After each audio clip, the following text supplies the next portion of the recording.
হ্যাঁ, ইনকারেক্ট আসার কারণ হচ্ছে আমরা ইউজার নেম, এখানে দেখেন তো ইউজার নেমটা কিভাবে আছে।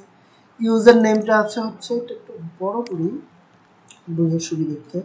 ইউজার নেম মানে হচ্ছে আমি ইনপুটের ভ্যালুটা কিন্তু এখানে কালেক্ট করি না। সো আমাকে এখানে কি দিতে হবে, ইউজার নেম ডট ভ্যালু দিতে হবে, দেন পাসওয়ার্ড ডট ভ্যালু দিতে হবে। নতুবা তো আমরা এখানে এই মানটা যাচাই করতে পারবো না। এটা কি অ্যাডমিন কি ভ্যালু না, ইউজার নেমের ভ্যালু না, পাসওয়ার্ডের যে এটা কি এই ইনপুটের ভ্যালু না। সো এখানে ভ্যালুর সাথে আমাকে কম্পেয়ার করতে হবে, তাই না? তো ভ্যালুর সাথে আমরা কম্পেয়ার করিনি, তাই এখানে হচ্ছে রেজাল্ট আমরা ইনকারেক্ট পাসওয়ার্ডে আসছিল বারবার। ওকে, এবার আমি যখনই চাপবো ইনকারেক্ট ক্রেডেনশিয়াল আসতেছে।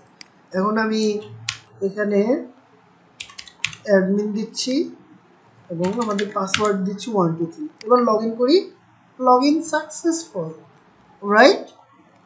তো এবার কিন্তু এটা সঠিকভাবে কাজ করছে, এই যে বিষয়। তো আমাকে ভ্যালুর সাথে কম্পেয়ার করতে হবে, এখানে ভ্যালুর সাথে কম্পেয়ার না করার কারণেই এই ঘটনাটা ঘটেছে। ধন্যবাদ।